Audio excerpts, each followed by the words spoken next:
never did we ever knew anything.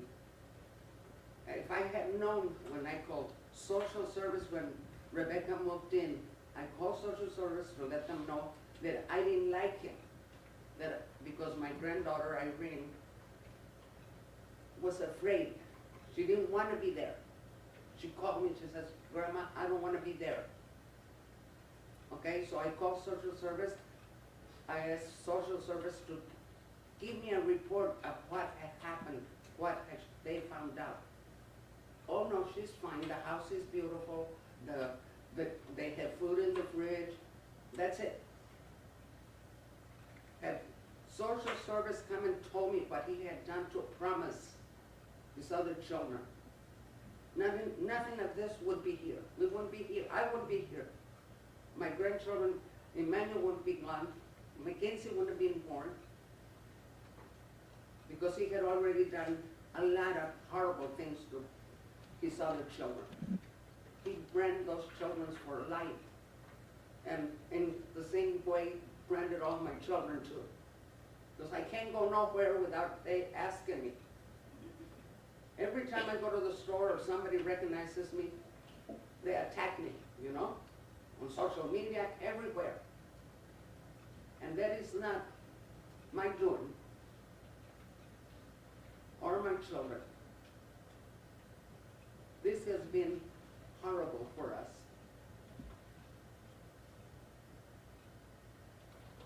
I was glad the day that got arrested because I fear for my daughter's life. I fear for everybody.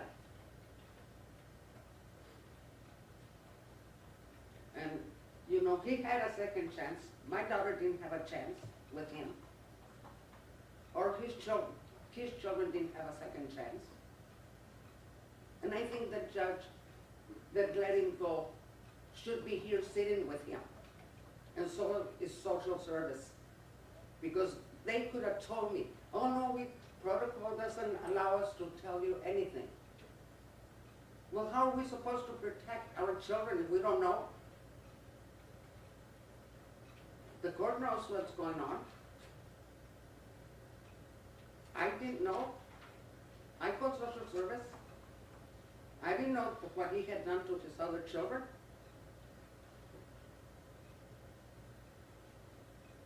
And here he sits, you know, like nothing. Somebody will give him another chance. And I don't want that. Because he didn't give his children a chance. He didn't give my daughter a chance to be happy to take care of her children, okay?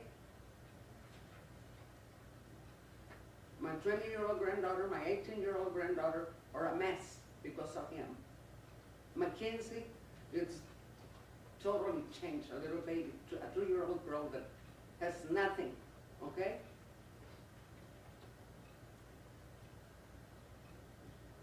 I'm very, very stressed out, very angry at the justice system for letting this guy, giving him a chance. Who gave my grandchildren a chance, a second chance? Did CPS check? Why didn't they tell me? Oh look, this is what that guy does. He takes it out on the children, on the babies, because he can't do it to a grown person. He's not man enough to do it to a man, okay? He destroys so many lives. His mom, his brother, everybody, okay? Nobody wants to be here. Nobody wanted to come and look at it.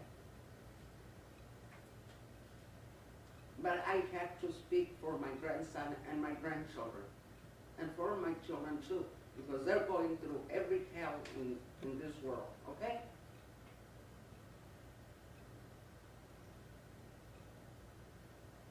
Thank you, Mom. I didn't mourn my grandson that he passed away. We buried him on the 5th of August, and they were saying that, oh, we probably bury Emmanuel in my grandson's, when we bury my grandson, okay? I lost my grandson on the 5th. We buried my grandson on the 5th of August. Then he calls me on the 14th of August and says that Emmanuel is kidnapped. And then my sister passes on the 17th of August.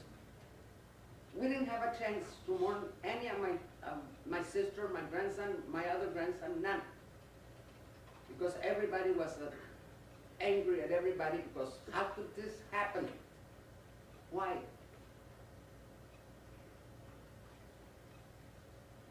I wish you could look at me and tell me why. He was never in my house. He knew I didn't like him. He knew I called social service, and that's why he kept my daughter away. He changed her so she couldn't have no contact with me or his brothers, okay? Had I had not had a stroke, I would have never met McKinsey or, probably heard it on the news about Emmanuel, okay? So don't blame my children. The media has blamed my children, everybody. The TikTokers, everybody. Grandma Mary knows. I don't know nothing, okay? And I stand here with you, asking you to give him the maximum. Because I don't want him to give him another chance. He didn't give nobody a chance. He had many chances. He had a chance. The judge gave him a second chance. The probation gave him another chance. The CPS, oh well, no, he's fine. He's got food in the fridge and the house is clean. That doesn't cut it, okay? And that's not fair to the children to let somebody out like that.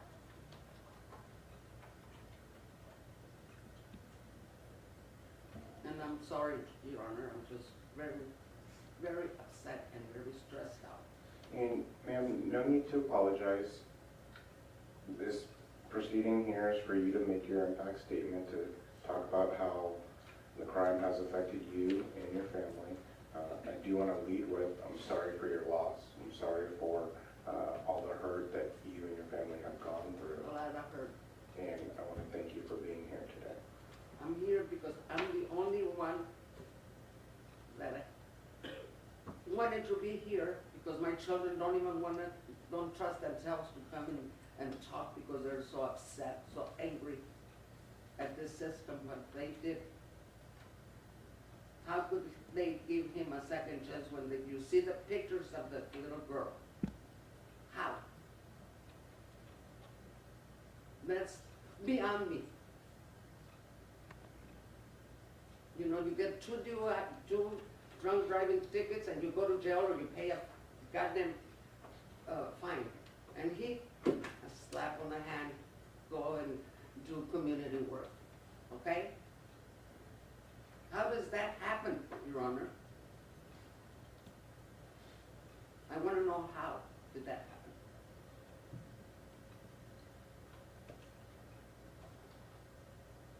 Anything else, ma'am? No. Thank you, Your Honor. Thank you. Mr. Smith, Mr. Robinson, any other impact statements on behalf of the people? No, thank you. Ms. Garthwaite, Ms. Lowe, no impact statements on behalf of the defense? No, thank you, Your Honor. And submitting on your motion? Yes. Submitting on your motion? Yes. So the court is now going to pronounce judgment at this time. Ms. Lowe, Ms. Garthwaite, Mr. Robinson, Mr. Smith, are you okay if I sentence on all three together, all three cases? Yes. Yes. This time, this court, having taken the defendant's plea, having read and considered the probation report, and having seen, heard, and considered the evidence and arguments of counsel at the sentencing hearing, as well as taking judicial notice of its own records, hereby pronounces the sentence as described in this order. The court imposes an aggregate sentence of 180 days and 6 years, 8 months, plus 25 years to life and fines as specified. As I will explain shortly, the sentence of 180 days and 6 years and 8 months will be determinate The 25 years to life is indeterminate and will be described at this time. Probation is denied. Because Mr. Haro was on probation for a felony offense at the time he committed the serious and violent offenses of murder and assault on a child under 8 causing death, he is ineligible for probation pursuant to Penal Code Section 1203. Accordingly, probation is denied.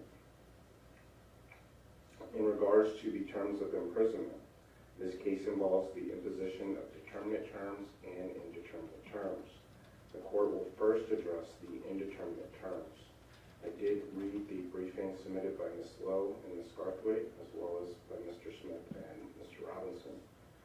For count 1, in case FERI 2504-808-1, murder in the second degree, the court imposes the only term provided by law of 15 years to life. The court notes that the amended complaint filed by the people lists the punishment for count 1 as 25 to life, which would suggest that the charge is first-degree murder, but we did have a discussion at the last hearing regarding those sentence or that charge and that it was in the second degree. So I want to make sure that that's clear, Mr. Smith and Ms. Lowe. Yes, Your Honor. Accordingly, the court orders the designation of the 25 to life stricken from the amended complaint. For count 3, in case FERI 2504-808-1, assault on a child under 8 causing death, the court imposes the only term provided by law of 25 years to life. The court finds that counts 1 and 3, in case ending in 808-1, are based on the same act.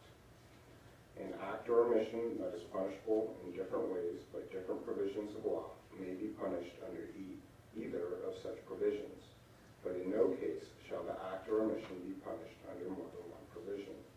Accordingly, the court stays the punishment for count 1, the murder charge, pursuant to Section 654. The court declines to stay the punishment for count 3 instead of count 1, pursuant to Section 654. Mr. Haro, through his attorney, urges the court to stay the higher punishment because he acknowledged wrongdoing and pled guilty at an early stage of the criminal process, which is a mitigating factor under the rules of court. And the court does not find this to be a compelling reason to select the 15-year to life term in lieu of the 25-year to life term. While Mr. Haro did plead guilty at an early stage in the proceedings, this does not outweigh the significant and considerable aggravating factors that he has admitted to. It cannot be ignored that Mr. Haro was on probation for severely abusing one child when he decided to assault and kill another child. Further, the court notes that Mr. Haro was out on bail in 2 cases, including one for abusing his daughter when he killed baby Emmanuel. And the fact that Mr. Haro pled guilty at an early stage, while not insignificant, cannot overcome the horrific nature of the circumstances here. Given the admissions Mr. Haro himself has made with respect to the aggravating factors, accordingly, I will impose the indeterminate term of 25 years to life. Mr. Haro has also been convicted of 3 felony charges with determinate sentences. The court selects the child abuse charge, the 273A from case BAF 2101265-2 to be the principal offense. The court orders executed the previously imposed term of 6 years, which is the upper term. As will be explained, the court orders the determinate punishments to run consecutively to the punishment imposed in felony case ending in 808-1. In case BAF 2400717, Mr. Haro has pled guilty to being a felon in possession of a firearm pursuant to Penal Code Section 29800 and ammunition under Penal Code Section 3305. These offenses are based on his possession of a loaded firearm, which is a single act. Accordingly, the court stays punishment for count 2, the possession of ammunition charge pursuant to Section 654. For the firearm possession charge in count 1, I will impose a subordinate term of 8 months, which is 1/3 of the midterm, to run consecutively to the principal term. When determining whether to impose consecutive or concurrent sentences, the rules of court provide several factors for the court to consider. The factors related to the crime include whether or not, 1, the crimes and their objectives were predominantly independent of each other. 2, the crimes involved separate acts or threats of violence. Or 3, the crimes were committed at different times or separate places, rather than being committed so closely in time and place as to indicate a single period of terrible behavior. The court may also consider any aggravating or mitigating circumstances in deciding whether to impose concurrent or consecutive sentences, except that the court may not impose a consecutive sentence based on 1, a fact used to impose the upper term, or 2, a fact used to otherwise enhance the defendant's sentence, and 3, a fact that is an element of the crime. The consecutive punishments are appropriate here because the crimes and their objectives were independent of each other, involved separate acts, and were committed at different times, indeed over the course of many years. Accordingly, the court imposes all felony punishments to run consecutively to each other. Mr. Haro has also pled guilty to a misdemeanor offense of filing a false police report in count 2 in felony case ending in 808. For this misdemeanor offense, the court imposes a term of 180 days to be served in any penal institution. Having imposed the terms as explained, the court hereby imposes an aggregate term of 180 days and 6 years, 8 months, plus 25 years to life in state prison. I do want to touch on my discretion in case there was any question. Looking back on this in the future, were the voters or the legislature to amend any statutes, or were there to be any decisional law in the future that would grant this court any additional discretion in sentencing and which might benefit Mr. Haro, this court would decline to exercise any such additional discretion to lower or mitigate Mr. Haro's sentence. The court has weighed and balanced all the aggravating and mitigating factors in this case and considered all circumstances such that the court believes the current sentence is just and appropriate. Mr. Haro's conduct and culpability in the offense against his own children lead the court to conclude that Mr. Haro's sentence today is fully justified without future downward modification, even should the legislature provide such discretion. In regards to the fines, the court will impose a restitution fine of $10,000. The court finds the maximum fine is appropriate given the number of felonies the defendant was convicted of and the number of years he is being ordered to serve. The court imposes the parole revocation restitution fine in the amount of $10,000 as well. This fine is stayed unless and until parole is revoked. I will impose the court security fees as well as the penalties. The court additionally imposes the state penalty of $10 for every $10 or part of $10 upon every fine imposed. The state penalty assessment of 20% of the base fine, the court operations assessment of $40 for each conviction, and the court facilities assessment of $30 for each conviction. Ms.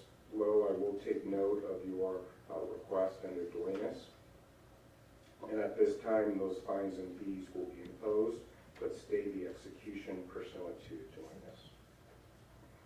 In regards to restitution, the court orders victim restitution to be paid in any amount that may be determined in the future.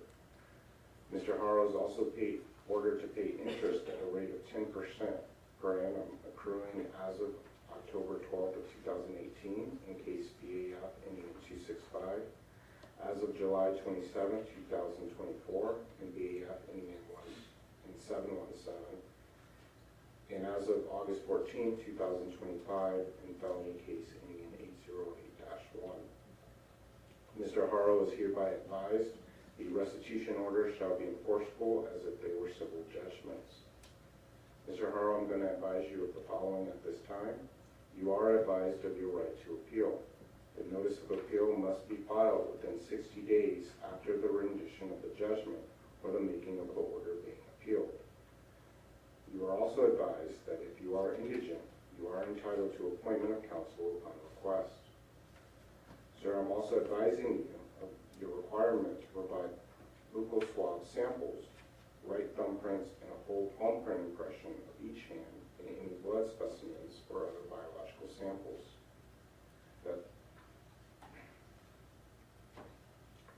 Sir, also advising you that as a result of these convictions, you are prohibited from owning, purchasing, receiving, possessing, or having under your custody or control any firearms, ammunition, or body armor. You are also ordered to relinquish any firearms.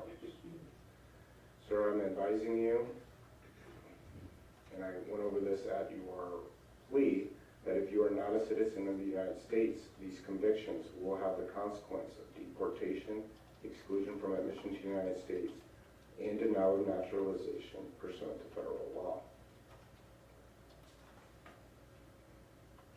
You're also advised that at the expiration of the term of imprisonment here imposed, you may be released on parole unless the Board of Prison Terms waives parole for good cause. If parole is granted, the period of parole shall be for 3 years. Now, sir, going over your credits, and Ms. Lowe, Ms. Garthwaite, Mr. Smith, Mr. Robinson, I believe we went over these this morning, but just want to make sure that I have the correct credits. Sir, in BAF, case ending in 017, you have credits of 72 plus 72 for a total of 144 days. Mr. Smith, Ms. Lowe, Ms. Garthwaite, do you agree? Yes. Yes. In case ending in 265, your banning case, you have credits for 167 days actual plus 166 days 4019 for a total of 333. Yes. Yes. And lastly, sir, in the case, your newest case ending in 808, your Riverside case, you have credits of 74 days actual plus 0 days good time credit for a total of 74 days. Yes. So to reiterate the final disposition, Mr. Haro, you are hereby sentenced to serve 180 days and 6 years, 8 months to terminal. You are ordered to serve 25 years to life in the state prison for the child abuse perpetrated against CH, for unlawfully possessing a firearm and ammunition after having been convicted of such a heinous crime, and for the senseless assault and murder of baby Emmanuel.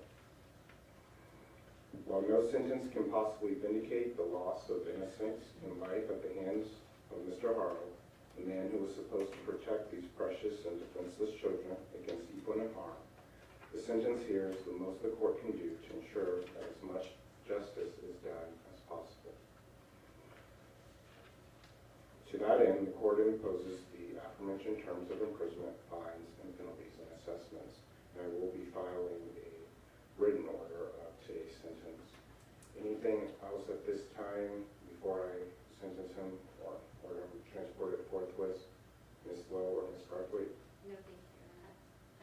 I have a point of clarification, Your Honor. but Okay. I just wanted to inquire, it's my understanding that the court did impose the $10,000 restitution fine that stayed that person to claim, yes? Yes. Okay, thank you, Your Honor.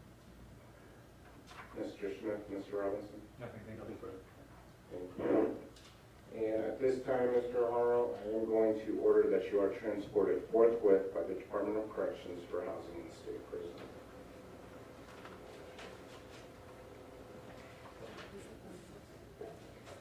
And Ms. Lowe, Ms. Garthwaite, before you leave, there was an issue that we had kicked over to today's date in regards to the violation of probation and the subpoenaed documents.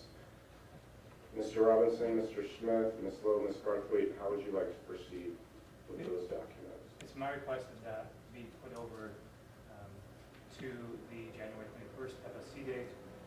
I did tell defense counsel for Mr. Haro that I would notify them. I'd like to address who has standing to object to those on that particular day. And Your Honor, anytime that third-party documents are subpoenaed to the court, there's a procedure where the court has to determine if there's good cause, and an in-camera hearing, and that's with or without an objection. But I already did object to the release and asked that the court follow that process of the last court proceeding. If the court would like me here in January to make that same record, I'm happy to do so. So you made the record. It was my understanding that there might be a request that those documents were not needed. So we'll continue the matter to January 21st. I'll note your objection. In between now and then, I'll review the documents for materiality. Mr. Smith, if you can let me know if you plan to continue to use those documents. If you're not going to use the documents, then I will not review them and we'll keep them downstairs. But if they are going to be released, I will review them for materiality. Based on my limited understanding of what's in those documents, I do believe it's possible. I would like to use them, so I asked the court to review them. Okay, so I'll review them by the next court date, and then Ms. Lowe and Mr. Smith will have further conversations, and we'll figure out, Ms. Lowe, if it's necessary for you to appear on that January 21st date, as well as you, Ms. Gartley. Anything else? Yes, Your Honor, Mr. Haro has some paperwork to take back with him. And so we want to make sure, I don't think that we ever made an order that he could have paperwork transported back and forth. I'll make an order that he be